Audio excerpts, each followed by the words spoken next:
Stage پر تشریف فرما ہمارے سادات کرام، علماء اعظام، ائمہ کرام و تمام حاضرین محفل، اللہ رب العزت جل شانہ کا ہم شکر احسان و کرم مانتے ہوئے اللہ کا شکر ادا کریں گے کہ آج آپ کے اس عدگاؤں میں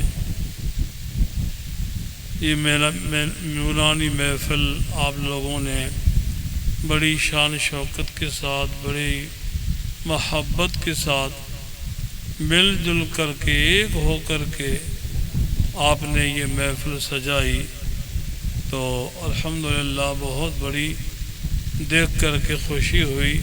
اللہ تعالیٰ جل شانہ آپ تمام مومن مسلمانوں کو جہاں سے آئے، اللہ تعالیٰ جل شانہ آپ لوگوں کی ایمان کو اللہ سلامت رکھے۔ حضور علیہ الصلوۃ والسلام کی مبارک محبت، اولیاء صالحین جو ہمارے اس مقدس پاک امت میں آئے اور اللہ تعالیٰ جل شانہ کے فضل و کرم سے، انہی کی برکتوں سے اللہ تعالیٰ جل شانہ ہمیں ایمان کے ساتھ، حضور کی محبت کے ساتھ ہماری زندگی بسر کرنے کی اللہ ہم سب کو نیک توفیق عطا فرمائے۔ بہت بہت آپ لوگوں کو مبارک ہو جنہوں نے یہ کوشش کی۔ ہمارے ائمہ میں سے مولانا دین محمد ہیں، ان کے والد صاحب شاید یہیں رہتے تھے، محمد عثمان صاحب، وہ بڑے اہل محبت میں سے تھے ماشاءاللہ۔ اور بھی جنہوں نے ماشاءاللہ آپ کے قوم کے آگے وانوں نے آگے رہ کر کے یہ کام کیا، یہ مبارک محفل سجائی، علماء سادات کرام کو منگایا، بہت اچھی بات ہے۔ یہ کوئی معمولی بات نہیں ہے، اس کو یہ چیز نعمت ہمیں ملی ہے تو اس کو سنبھالنا چاہیے۔ دیکھو یہ دور ایسا ہے، بہت نازک دور ہے یہ۔ اس نازک دور میں تو ٹھیک ہے ہمیں کیسے رہنا ہے، اس کا مطلب یہ نہیں ہے کہ نازک دور آئے تو اچھا رہنا، سنبھل کے رہنا، پھر جیسے آئے ایسے رہنا، ایسی بات نہیں ہے۔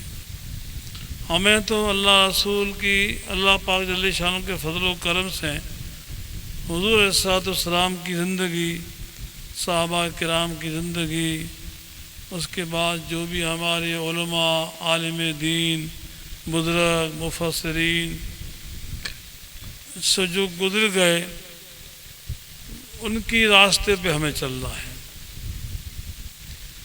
دنیا میں تو کئی سارے آپ کے پاس آئیں گے، دین کی دعوت دیں گے، قسم قسم کے آئیں گے، لیکن ہم سب کو اللہ کے فضل سے جو ہمارا مذہب ہے، جو ہمارا مشرب ہے، اسی مذہب و مشرب پر ہمیں قائم و مضبوط رہنا ہے انشاءاللہ۔ بولو، وہ ہمارا مذہب اہل سنت والجماعت ہے۔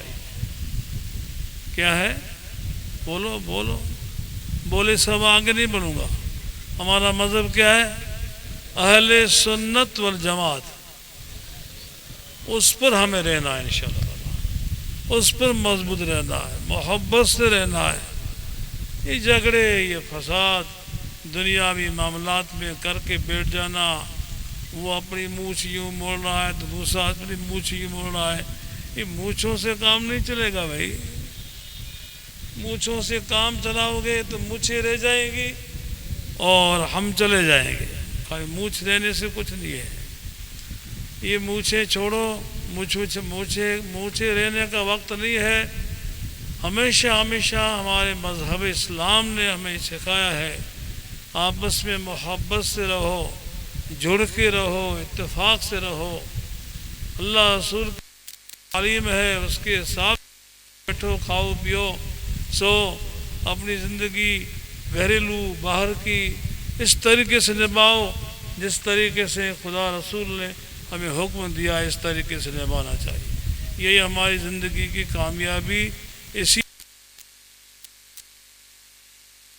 اسی لیے چھوٹی باتوں پر معاف ایک ایسا لفظ ہے، اگر کوئی انسان اس پہ سوچے، بیچارے خیال کرے، تو یہ معافی بہت بڑی چیز ہے۔ دیکھو اللہ تعالیٰ جل جلالہ جل شانہ کے ہم پوری مخلوق جو بھی ہے اللہ تعالیٰ کے تو ہم بندے ہیں، اور کیسے بندے ہیں؟ گنہگار بندے ہیں، اور کیا ہے؟ گنہگار بندے ہیں۔ وہ بزرگ تو ہم ہیں نہیں، ہم جتنے بیٹے ہیں گنہگار بندے ہیں اللہ پاک جل شانہ کے۔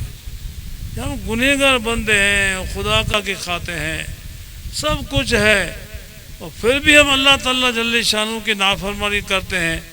اور جب بندہ اس خیال میں آ جاتا ہے کہ یار بہت گناہ کر لی ہے، چلو بارگاہ خداوندی میں توبہ کر لیتے ہیں اپنی جگہ۔ جب بندہ آتا ہے خدا کے بارگاہ میں تو رب کریم جل شانہ اس بندے کو آتے آتے معاف کر دیتا ہے۔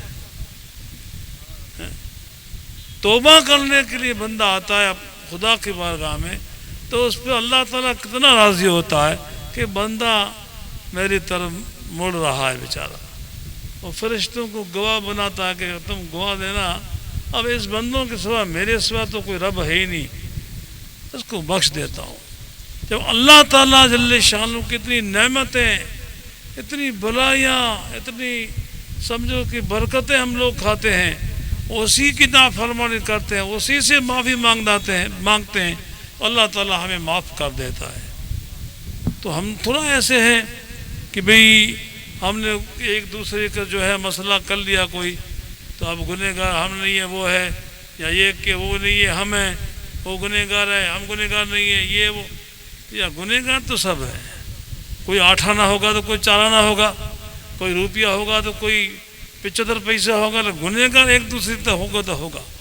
لیکن اتنا ضرور ہوتا ہے کوئی اول میں گناہ کر دیتا ہے اور کوئی تکلیف میں دے دیتا ہے، کوئی بعد میں دیتا ہے کہ اس نے ایسا کیا تو میں بھی ایسا کروں، تو حالانکہ ایسا کرنا نہیں چاہیے۔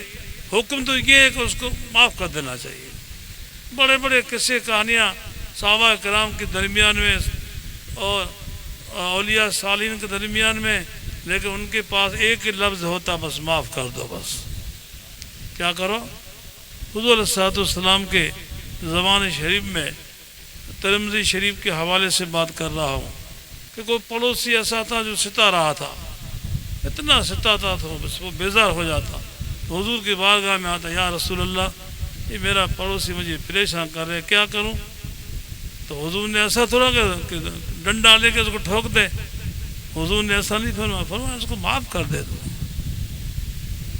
حضور کے فرمان کے لیے چلو معاف کر دیا۔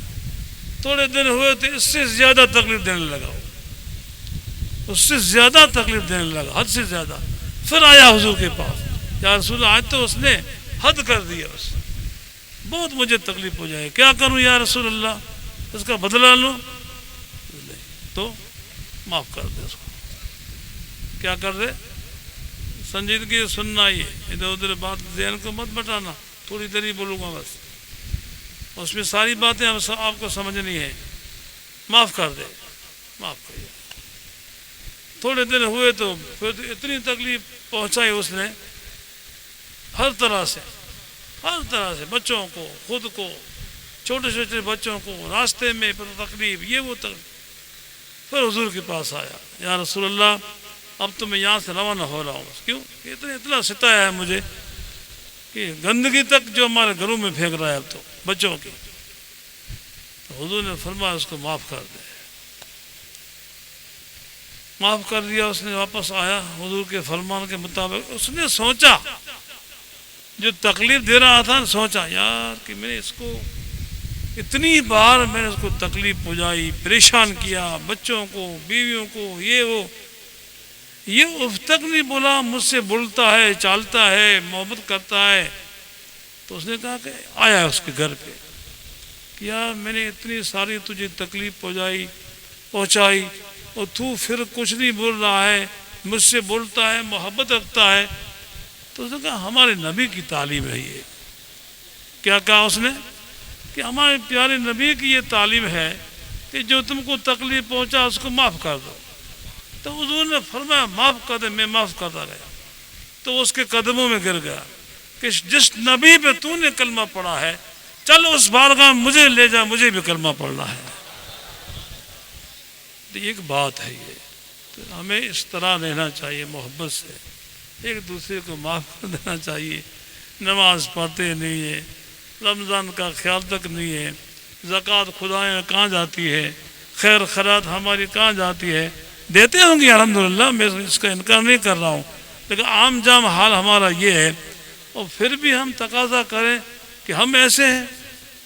ایسا نہیں ہو سکتا، ایسا کبھی مت سوچو۔ اپنے کو گنہگار تصور کر کے اللہ کے بارگاہ میں پہلے پیش ہو جاؤ، جو کچھ آپس میں مسئلہ ہے ختم کر دو بس۔ اللہ تعالیٰ ہم سب کو نیک توفیق عطا فرمائے، حضور کے صدقے سے محبت سے رہنے کی توفیق دے۔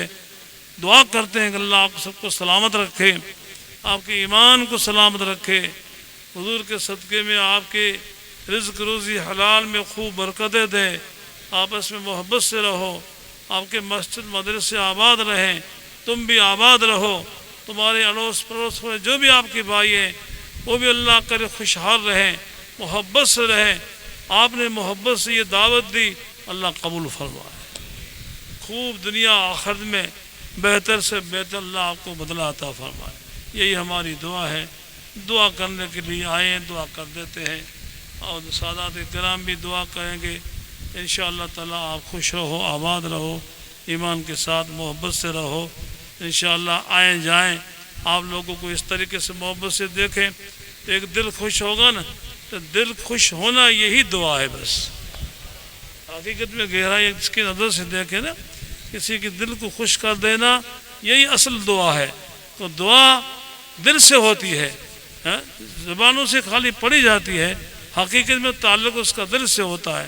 اس لیے انشاءاللہ تعالیٰ دل ہی سے دعا کرتے ہیں، اللہ خوش رکھے، ایمان کے ساتھ آباد رکھے، اہل بیت اولیاء صالحین کی محبت آپ کے دل میں خدا روشن فرمائے، ایک رہو، سچے رہو، پکے رہو۔